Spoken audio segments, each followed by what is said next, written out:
Hello, everybody. Welcome to the playoff preview for the WFA. Take two. We already recorded this once, so we got to do it again. Yep. Yay! So, of course, I'm here with I am Noah, of course, Crab's owner, the best Crabs owner there's ever been, and we also have Jolio from the New Orleans Voodoo, and we are going to tell you all about games. You've been waiting for this, and you're gonna get it now. So I know how you're doing, Joel, but tell the people how you're doing. I'm doing well. And to correct you, you are the only Crabs owner But I'm still the best, though. because you're the only one. I know. That's the whole point.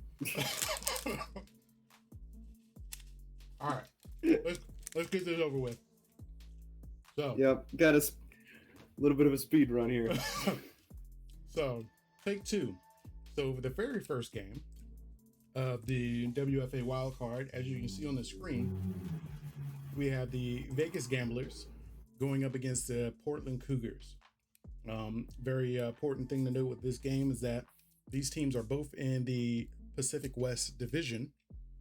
So they actually played each other a couple of times throughout the year, with the both teams splitting their games. Their first game was in week 3, with the Vegas Gamblers beating the Portland Cougars 30-17. And again in week 10, where the Portland Cougars laid the smackdown, and I said that last time as well, on the Vegas Gamblers, winning the game 55-21. Yeah, so this is going to be a very good game. This is probably going to be one of the closer games of the slate for the wild card because both of these teams, of course, have the same record. It could really go either way. Like I said before, Chris Dixon, one of the best players in the game. And if I remember, I'll put a comeback player of the year on the awards. We'll see. But, Chris Dixon, one of the better players for sure this season. Led the league in rushing, and one of my main points is that the Gamblers, I don't think they have enough threats inside to make the necessary slowdown of Chris Dixon. Of course, you can't talk about it without talking about Jackie P, one of the better guys at quarterback this year.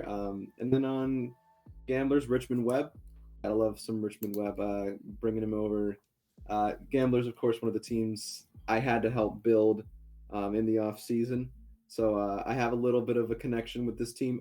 You should they should be thanking me for all their success, but it's fine. So this is basically my playoff team this year because the Crabs aren't in the playoffs. Whee! It's fine. Yeah. So how about you pick first again, even though I know exactly who you're thinking about. This one's probably going to be a little more lackadaisical because we just did this is going to be a very salty video. We just did this, so bear with us. The issues on my end. I didn't record Noah's voice at all, so you could only hear me in the first video.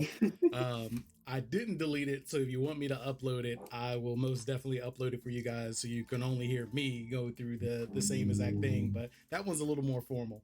But anyways, this game, as you can hear my dog barking in the background because he wants to bark now. I have the Portland Cougars winning this game. Chris Dixon, I think Noah just mentioned he's going to add a Comeback Player of the Year award. It should go to Chris Dixon. He was with the Chicago Ghosts the previous 2 seasons.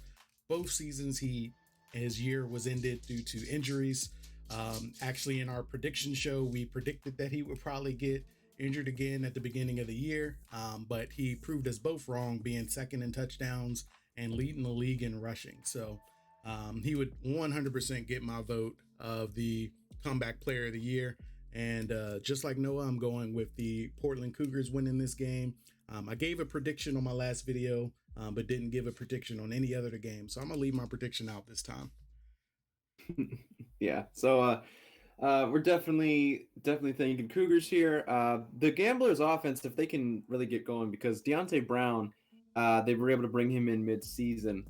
He doesn't have the statistical that some other people have, but he does average 16 yards of reception. Virgil Underhill, of course, also almost 18 yards of reception. So him and Calcutta as well, another young guy that we really like.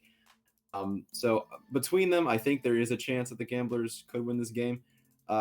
X factor that I didn't say before, Fastio Royal, their kicker, has been probably the worst in the league. He's only at 77% on his kicks, 17 for 22. So if it comes down to a field goal, I'm going to take the other team. But regardless, I'm taking the Cougars in this one. So what do we got next? So the next game, we have the New York Grizzlies going up against the Memphis Tribe. In this particular matchup, we have the Memphis Tribe. They did not play the New York Grizzlies at all this year. So this will be the very first time them meeting up this season. So it ought to be an interesting game. I actually did not look that up the last time we did this, but I'm not going to change my prediction. So going over the record for both teams, we have the New York Grizzlies finishing the year 6-6, and we have the Memphis Tribe finishing the year at 8-4. Both teams, respectively, they actually finished their year. Memphis Tribe finished their year on a 3-game winning streak, with the New York Grizzlies finishing their year on a 2-game winning streak. So right now, both teams are hot, but my prediction to win this game is going to be the Memphis Grizzlies. DB Memphis has Grizzlies. I'm sorry, not the Memphis Grizzlies, not basketball. We're talking about WFA. The Memphis Tribe. Sorry about that, NBA. But anyways, we got the Memphis Tribe winning this game. I have Malachi Jackson. They found another gem in the free agency. Hopefully Jamie Spencer doesn't lose his job to Malachi Jackson, which I doubt, because DB likes to have user players on his team. And I hope Jamie is healing well, nursing his injury. But I think it's going to come down to Malachi Jackson managing this game while getting their offense in the touchdown, while the Memphis Tribe prevents the New York Grizzlies from getting into the end zone, which the Grizzlies, like I said before, they don't have the same offense that they had last year. You did mention that both of their receivers both have 1,000 yards on the year. But I think the defensive secondary that the Memphis Tribe has is going to be enough to keep them out of the end zone. Not saying that they won't score any points. They'll definitely score some points, but not enough to win. I also will be taking the Tribe. Something that you got in my brain now, what's going to happen to Malachi Jackson after this season? Is this going to be enough to get him a starting job? And how will the league change based on what the Tribe were able to do this year with the bronze quarterback? Even though we did say that they were going to be bad last year, I think I did say that if they're able to win, it would change the game. And especially with the new cap, I'll be very interested to see how many people take a chance on bronze quarterbacks, or maybe even a copper quarterback. We might see eventually. As much as I would say that's a bad idea, someone might try it because I don't know if they'll go as low as I don't know if anybody will go as low as copper, but bronze I can definitely see someone going with a bronze quarterback as their starting quarterback next season. But I don't know about that. We'll see. But yeah, I got a shout out to Chris Colon, of course, of the New York Grizzlies. He did, as you mentioned last time, he did lose Gregory Gaines at the beginning of the year, was able to bounce back with Lance Tate. And Lance Tate's been pretty good. He does have 6 touchdowns on the year, so that's pretty solid for not starting for all of it. Jared Willis, Buchanan Simmons, of course, that great duo, both over 1,000 yards, like we said. 18 touchdowns between them, which is pretty impressive to me. But I just it's going to be about if the Grizzlies are going to win, it's going to be because of their defense. I think their offense can keep up with most people, but they're not going to be overly on top of anybody. Like they're not going to be the end all be all. It's going to be up to the defense stepping up. And they do have some good pieces down there. Cooter Jeffries, of course, Gerald Frederick at linebacker, Kurt McDuffie. If Kurt McDuffie can get into Malachi Jackson's head a little bit, that should be an interesting to see what happens after that. Bo Bacon, of course, as well. But yeah, so we'll see. We'll see if they're able to do that. As far as the tribe goes, Malachi Jackson, we'll see if he's able to keep it up. His first game was good. His second game wasn't as good, in my opinion. I think he was 2 touchdowns, 3 picks, maybe. I could be wrong, but yeah. So Brent Breedlove, another guy that came out of nowhere, he had a great season. So we'll see what happens. But I will be taking the tribe at least for the first round. All right. So for the next game, we have the Rapid City Falcons going up against the Colorado Clash. And at this matchup, we have the Rapid City Falcons also finishing the year 6-6, and the Colorado Clash finishing the year in 9-3. And I did say this before, and I'll say this again. I know a lot of us pay attention to the Atlantic side, thinking that the Atlantic has the better teams. But this actually surprised me. We have a team that's 9-3 that's in the wild card, which is very interesting to me. Yeah, the records on the Pacific, it might just be because they're so stacked at the top of it, because they do have Tokyo is on that side. They do have, who else is on that side? The Fever. I'm on the wrong page to be looking at. Yeah, they do. They have, the Fighters are over there. The Fever are over there. So Marshalls as well. So it might just be top heavy over Pacific side. But yeah, there's been a bit more competitive seasons out of the Atlantic. But yeah, I guess I'll just get into it. The Clash, of course, coachless at this point, but they are on a 4-game win streak, which is pretty cool for them. Rapid Cities, they had an up and down season. But hopefully, I love my guy Zach. Hopefully, he's able to bring his team back around next year, at least once he gets a full off season to work. But as far as this game is concerned, Colorado Clash, they're going to be a tough team to stop. If Harold Mortz, he does have that championship experience, as we said earlier. Jake Blanchard's in the backfield. Jake Blanchard's averaging 5 yards a carry while he's been on the Clash, which is something that I didn't pick up on until now. Marlon Marshall, one of my top underrated guys from this year. So I just think there's a bit too much talent to beat the Falcons, even on defense for the Clash, with guys that have been dominating. Jeffrey Cornett, a guy coming out of nowhere a little bit. Darren Shifter and Jamison Bloodfeaster coming over from the Crabs had a very good season. Raheem Darka as well. But as far as the Falcons are concerned, Joel Woods came out of nowhere a little bit. Surprised you, I know, from last time. Yep.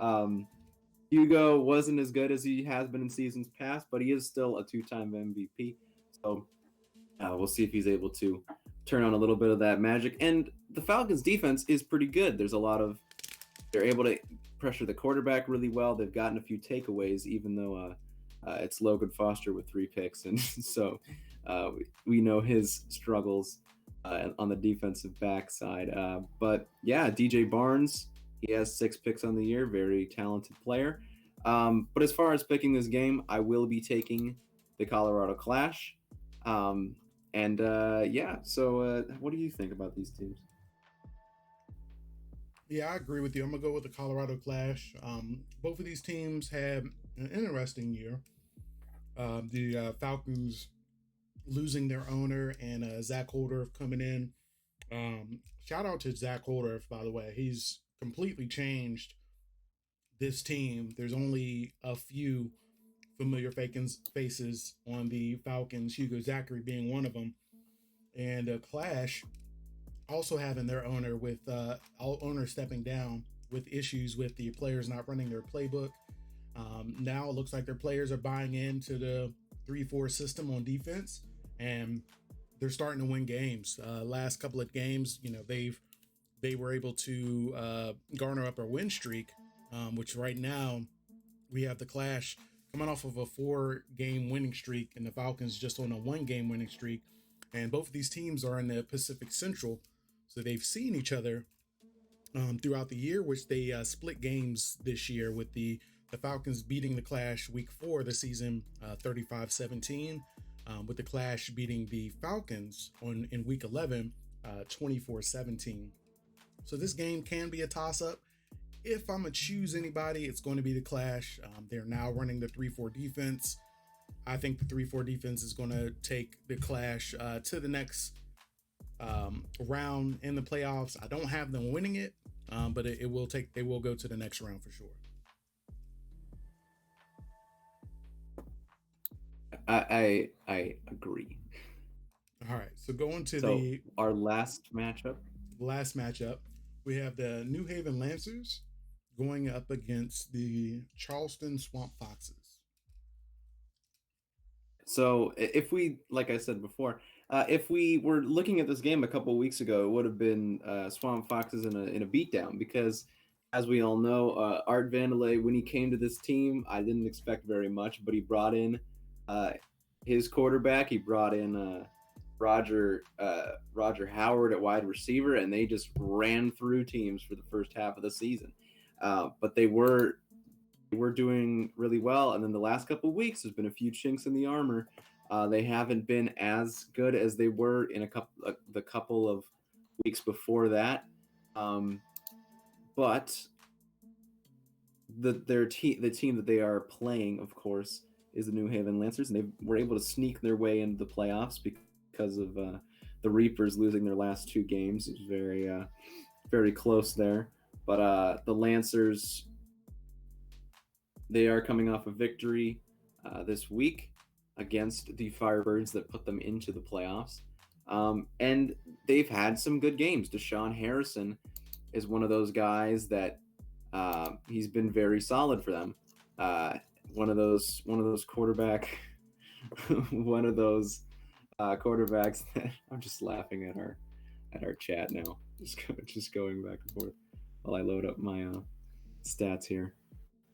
What was I even talking about? I'm sorry, guys. This was a lot worse than it is last time, but it's okay. The Lancers, they got rid of Jake Blanchard, which was surprising to most people, and they got back Forrest Dalton. He hasn't been as good, but they also got Jefferson Fitzgerald. There's nothing. Jefferson Fitzgerald and Macklin together, there's not much that can stop that. Add in Johnny Rodgers, add in LaRon Hurd. This is a dominant offense. The wins may not say that, but it's a very good offense. Biggest problem with this team, they can't rush the passer whatsoever. So Art should have a clean pocket the whole game. And we'll see what happens after that. But who are you picking in this one? So like I said before, this game is going to come down to which version of Art Vandelay shows up. He is my pick for the Offensive Rookie of the Year, maybe even overall Rookie of the Year. But depending on the version of Art that shows up is going to determine the winner of this game. I think the Swamp Foxes is going to win this game. They got CJ Green to hold up some of the load if Art Vandelay is not there. It'll be a lot closer if it comes down to that, but I do think the Swamp Foxes still win this game.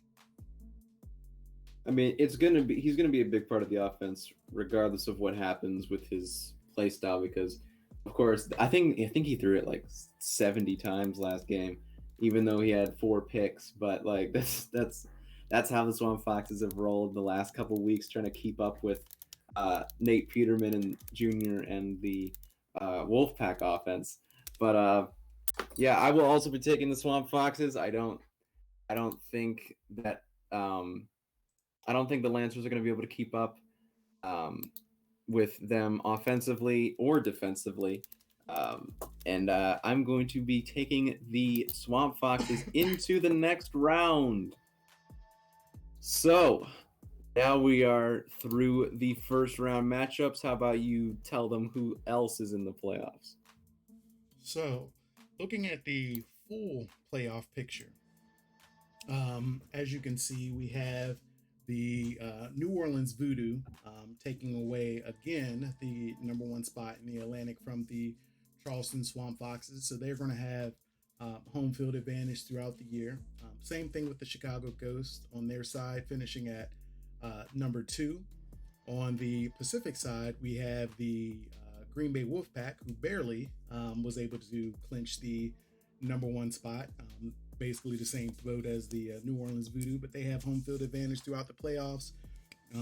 And we have the Salt Lake City Falcons, Salt Lake City Vipers, sitting at number 2 in the Pacific. So if you go based off of our predictions, we got the Portland Cougars going up against the Green Bay Wolfpack in the second round, the Clash going up against the Vipers in the second round. Both games in the Pacific will be very good games. In the Atlantic, we have the Memphis Tribe going up against the Voodoo, which they split their games throughout the year. And then we have the Charleston Swamp Foxes versus the Chicago Ghost. And the Swamp Foxes only played the Ghost one time this year. And in that game, the Swamp Foxes beat the Chicago Ghost 41-24. But I believe that was before Logan made all his changes to his secondary. And like you mentioned earlier, the Swamp Foxes have a really good passing attack. So we'll see if that makes any difference going up into this matchup, if the Swamp Foxes can beat the New Haven Lancers. Yeah, something I'm very excited about for this year is every team feels like they can win. Now, regardless of how likely it is, I don't know, but I know in the past we've had there was like a 5-7 Firebirds team in the playoffs that wasn't supposed to be there. Yeah, I should probably do a video about some of these teams, but I feel like every team that's in the playoffs could win a game, if not more than one, and it's going to be very exciting. I don't think we need to go into the upsets. We can talk about the Toilet Bowl, though, because I know everybody's going to want to hear about that. So we have the Tri-City Fever at 1-11 taking on the 2-10 Phoenix Fighters. What are you thinking about this? So like I said on our previous recording, I have the Phoenix Fighters winning this game.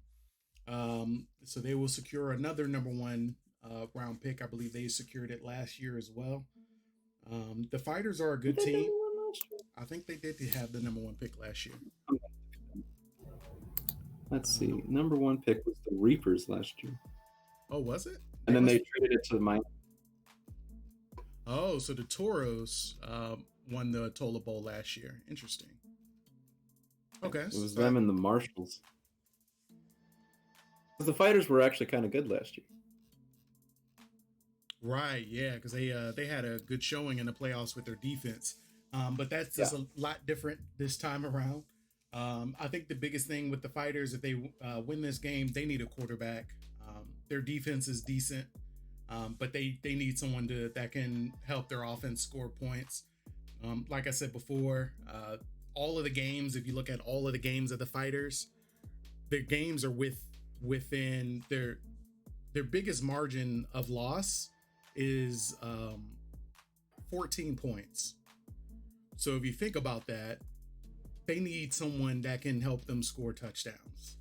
If they can get someone that can score touchdowns, their defense are keeping their teams. The team that scored the most points on them was the Falcons with 33 points. So if they can keep teams, obviously, your opponent has to score less points for you to win games. So right now, their offense isn't scoring any points. So they definitely need someone that can help them on the offensive side of the ball. Yeah, we saw what their new staff was able to do in the second half of the year, turning them around a little bit. Even though they didn't get the wins, they still had a lot more success than they were at the beginning of the season. But I do agree with you about the Fighters. They're going to come into it. Jermaine Andrews, he's decent. At least right now, I think you could still build around him. But you need more after Wesley Walker. Geronimo Oluwuzi coming back from injury next year should be able to help him out quite a bit. But Wesley Walker, he was able to be locked as the number 1, and then everybody else wasn't able to do very much. A point I made about their defense was the difference between playing in play now and playing in season mode. So guys like I think this team was hurt the most by it. Guys like Bernard Pringley, Dado Sakaway, Alan Vosberg, they weren't able to produce at the same level that they were last year. Bo Bacon, another guy that got hurt by that as well. I was noticing, just thinking about it. But yeah, so I do think there's enough talent on this team to defeat the Fever, especially because they're going up against Daniel Bryan, who is not the best, especially keeping control. The interception king, Daniel Bryan. Just he's had some incredible games. We'll just leave it at that. The Fever, without a coach, they've been floundering. They weren't able to get enough out of Shaq Lender, out of Deshaun Hill, and especially out of Tom St. Pierre after they traded for him. And Matt Fennick, he's had a good season, but I feel like there could be even more that could come out of him. And they just didn't have a ton of defensive players. They do have Todd Taylor, who's a guy that I like quite a bit. Ashley Cooper as well, getting those tackles. But when you're on a team with like 8 other guys on defense, or however many they have, someone's gonna have to get the tackles. So, so I'm taking the Fighters as well. As we head into our final prediction, we'll just give you this: who is going to be in the Generation Bowl coming up this year, Joel? So I'm not going to be biased. My 2 teams that are going to be in the Generation Bowl is the Green Bay Wolfpack versus the Charleston Swamp Foxes. I'm going to have the Charleston Swamp Foxes winning it all. And I will be taking Jake in the Wolfpack as well, but I will be taking Logan's Ghosts to make the championship and win it, because Claude Owens is just too good, and I don't think there's enough people that can stop him. Once again, anybody can win. Probably everybody will lose that we said it was going to win, so just based on our last video that we did together. But regardless, this is not the video that you were supposed to get, but you got something, so be happy and suck it up. So yeah, anything else to add before we call it again?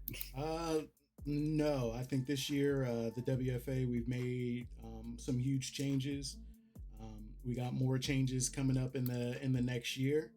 So we appreciate. Oh boy, get ready for this. It's gonna be something. We appreciate those who stuck around with us as we continue to get better.